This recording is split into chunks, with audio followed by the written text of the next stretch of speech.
क्या आप अभिमन्यु के बारे में जानते हैं कि अभिमन्यु कौन थे और कैसे उनके जीवन का परिचय आप प्राप्त हुआ?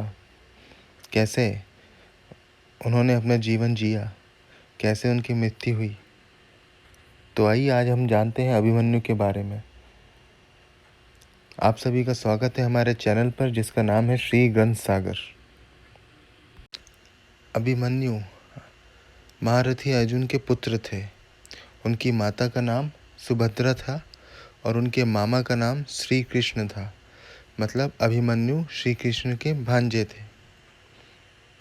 तो यह घटना शुरू होती है पांडवों के वनवास से।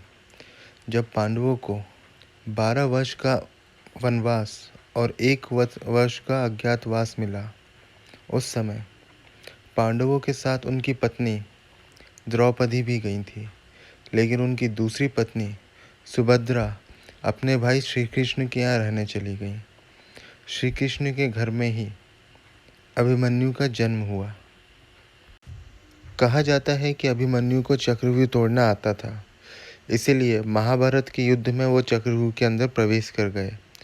लेकिन चक्रव्यूह में प्रवेश करने के बाद चक्रव्यूह में उनकी मृत्यु हो जाती है और कौरव, गुरु द्रोण और महारथी कर्ण मिलकर उनका वध करते हैं। लेकिन अभिमन्यु ने चक्रव्यूह की शिक्षा कहाँ ली, यह एक रहस्य है। तो आज हम इस रहस्य के बारे में बात करेंगे। यह बात पांडवों के वनवास से पहले की है, जब अर्जुन सुभद्रा के साथ विश्राम कर रहे होते हैं और सुभद्रा को चक्रव्यूह के बारे में बताते हैं। उस समय अभिमन्यु सुभद्रा की कोख में होता है, मतलब उसका अभी तक जन्म नहीं हुआ, पर कोख में ही वो अर्जुन की सारी कही हुई बातें सुन रहा होता है। जब अर्जुन सुभद्रा को बताते हैं कि कैसे चक्रव्यूह के अंदर प्रवेश किया जाता है, तब तक तो सुभद्रा जगी हुई होती है और अर्जुन की सारी बातें सुन रही होती हैं। लेकिन जब समय आता है चक्रव्यूह से बाहर निकलने का, तो अर्जुन के द्वारा कहे हुए वचन सुभद्रा नींद के कारण नहीं सुन पाती। मतलब जब अर्जुन सुभद्रा को ये बताते हैं कि चक्रव्यूह में घुसने के बाद चक्रव्यूह से बाहर कैसे निकलना है, उस समय सुभद्रा को नींद आ जाती है और सुभद्रा के सोते ही अभिमन्यु तक वह बातें नहीं पहुंच पाती। तो अभिमन्यु कोख में रहने के बाद भी चक्रव्यूह में प्रवेश करने की विधि को जान लेता है, पर सुभद्रा के सोने के कारण अभिमन्यु ये नहीं जान पाता कि चक्रव्यूह से निकलना कैसे है। तो अपने जन्म से पहले ही अभिमन्यु सुभद्रा के कोख में ही ये जान लेता है कि चक्रव्यूह के अंदर प्रवेश कैसे करते हैं। उसको तभी यह ज्ञान मिल जाता है अर्जुन के द्वारा। जब सभी पांडव अपने वनवास को भोग रहे होते हैं, उस समय अभिमन्यु का जन्म उनके मामा श्री कृष्ण के यहाँ होता है।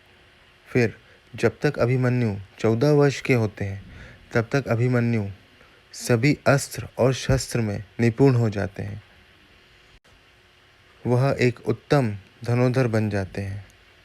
उनकी धनुर्विद्या देखकर सुभद्रा श्री कृष्ण से कहती हैं कि भैया, हमारा अभिमन्यु इतना अच्छा धनुर्धर बन गया है, पर उसकी धनुर्विद्या का सम्मान कभी होगा? क्या वो अपने पिता अर्जुन के समान धनुर्धर बन पाएंगे, उनकी तरह नाम कमा पाएंगे?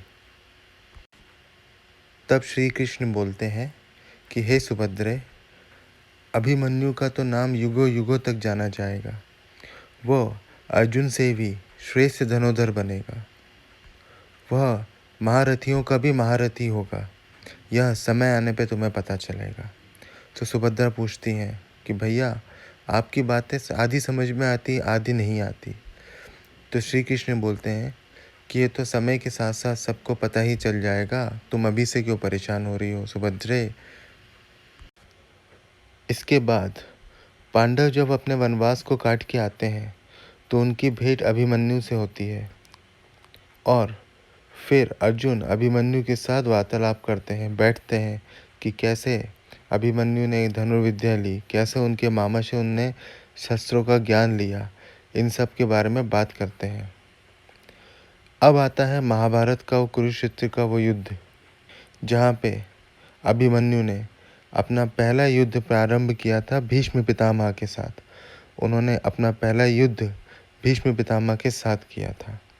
उस युद्ध में अर्जुन गुरु द्रोण के साथ व्यस्त थे और भीष्म पितामह उनके कई सैनिकों को मारे जा रहे थे। एक के बाद एक पांडवों के कई सैनिकों को भीष्म पितामह ने मार दिया। अब समझ में नहीं आ रहा था कि भीष्म पितामह को रोकने कौन जाएगा। तो उस समय अभिमन्यु सामने आए।